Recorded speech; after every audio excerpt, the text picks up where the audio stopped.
Media. Ano? Tapos yung lapad ng ano. Kaya mo kung ano ito naging lapad na ito ka. 14. Hindi, yung mismo lapad na itong table. Ay, nung kan. Hanggang din eh. Saan? 14. Hanggang gilid, 14 and 3/4. Pwede nga, kung 13 and a half yan, ganyan lang din yan. Nagawa tayo ng table planner mga kaps. Ayan o. Ito yung top. Yan. Assemble tayo ulit. Bali G's naman yung gagawin natin. G's yung lapad ng bola. Ito yung gagawin natin top. Dalawang maikli lang, 24x24. 24 yung in-feed, 24 yung out-feed nya.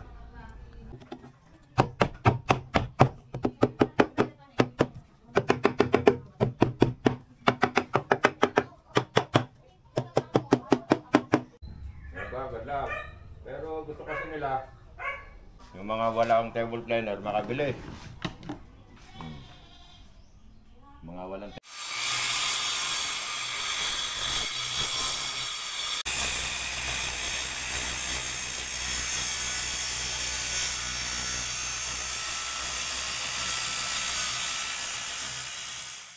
itandaan ko eka. Bali ito yung pinaka top mga kaps, yung body.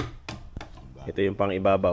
Sa gitna nito yung gagawin nating bola. Dito ipapatong. Tapos dito yung may adjustment sa top para makokontrol yung lalim at nipis nung kain nung talim. Naipa-machine shop ko na mga kaps yung bola niyan, yung cutter head.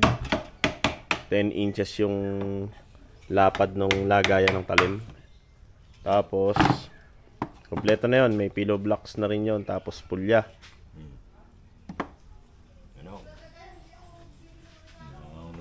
Sa mga interesado at gustong magpagawa ay mag-message lang kayo, kaya mag-comment down below sa video na to para mapag-usapan natin at magawa ni Mang Benro yung pangarap nyo na jointer planer.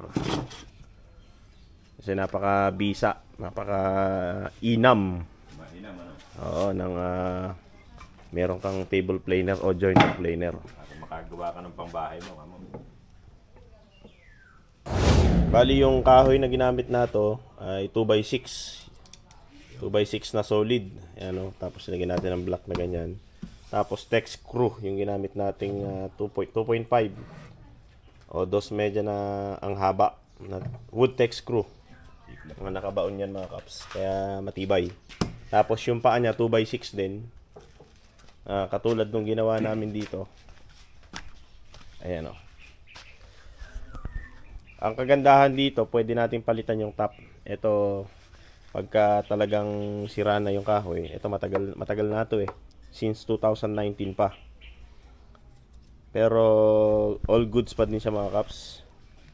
Ayun o, parang ano to eh, parang acacia yung laman nung ano eh, aninapla wood. Pero magandang klaseng kahoy siya mga kaps. Ito medyo nagkakaroon na siya ng konting tuklap-tuklap dito, pero maganda pa rin naman siyang gamitin. Itong bola na ito mga kaps ay 8 inches yung lapad. So 3 horsepower yung makina. So ganyan, yan yung magiging forma ng table. So pag pinaandar, yan.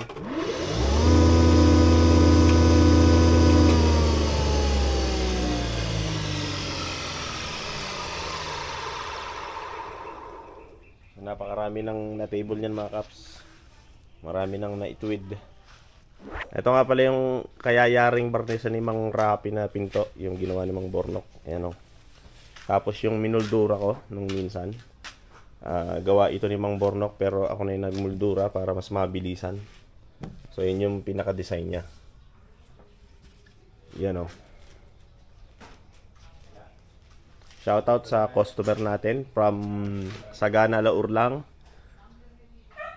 Yan yung sa mga interesado, sa mga gusto magpagawa ng pinto, ayan. Maraming design, kahit anong design po pwede natin gawin. Wag lang yung may ukit, kasi wala tayong mag-uukit eh. Tsaka hindi na uso yung may ukit kasi ngayon eh. Ito yung pinakamadalas na order. Ito yung pinakamadalas na design ng pinto kasi pasimplihan na ngayon eh. Mga neat design, pang minimalist design, bagay yan. Ito naman yung design ng ginawa kong pinto para sa akin. Ayan. Ito naman mga kaps yung ano, naka-emboss. Naka-alsa yung mga panels niya. So kabilaan yan. At yan yung design niya. Meron siyang parang groove dito. Pero sarado rin siya. Kasi puro ano to. Puro mga sorelas to. Bawat pagitan yan.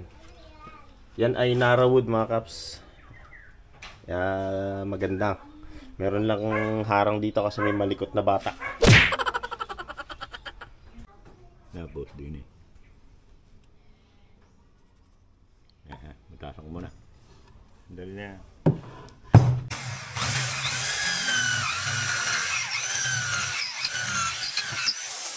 Alam mo si Bandro. Si Bandro ay na.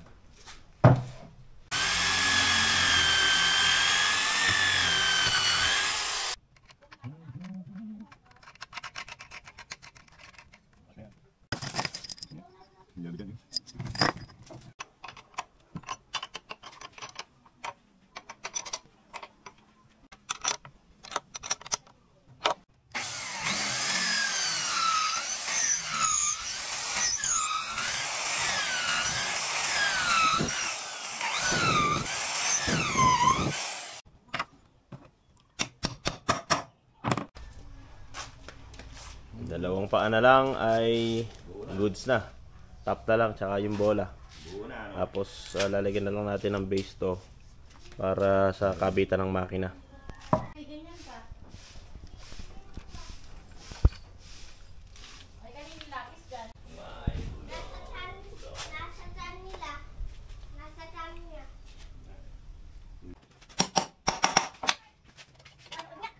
Nasa tiyan niya. Pilit mo talaga ako. Matuta ka.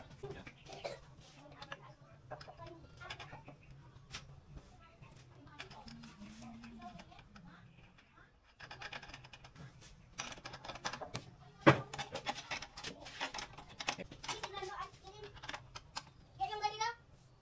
Oo, kahit ano. Ice cream. Ayan. Ngayon, tatap ngayon yan. Harong. Ayan. Yan, ang kulang na lang nito mga kaps yung bola. Bola. Tapos lalagyan na lang mga brace yung paa para hindi uuga.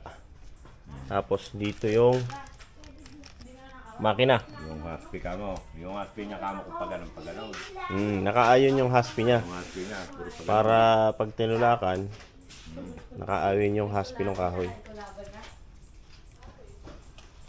Yun o, mukha ng jointed Ito. planer. Yung pwede sa ilalim yan. Kung sa ilalim yung makina, andun nila yung kuwan niya, no? Maiksi yung pulya. Ito na mga kaps yung adjustment natin. Yan o. Mataas baba ito. Tapos nakatornilyo dito. Ito na ito mataas baba. Yung sa entrada niya ng infeed. Konti-konti lang adjust niya. Konti-konti lang. Hindi naman kinakailangang malaki. Yan o.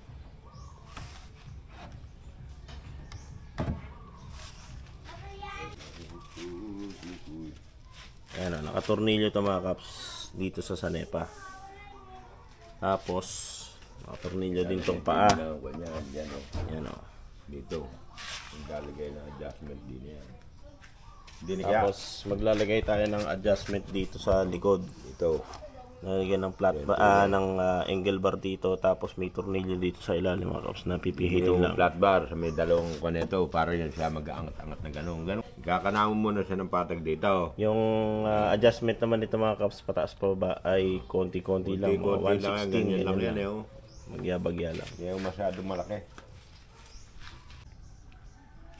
Yan, maglalagay naman tayo ng base dito sa ilalim mga kaps na lagayan ng motor. Yan. Yan. Ganito ang orientation yan mga kaps eh. Dito sa kanan ang subo. Ito yung may adjustment natin. So ang pulya niya nandito sa kanan. Tapos yung talim niya papunta rito. Yan. Kaya ang subo natin, ito yung infeed. Outfeed dito. Yan. Sa mga interesado, ayan si Mang Benro. Paggawa lang kayo kamo. Paggawa lang kayo ng Jointer plane.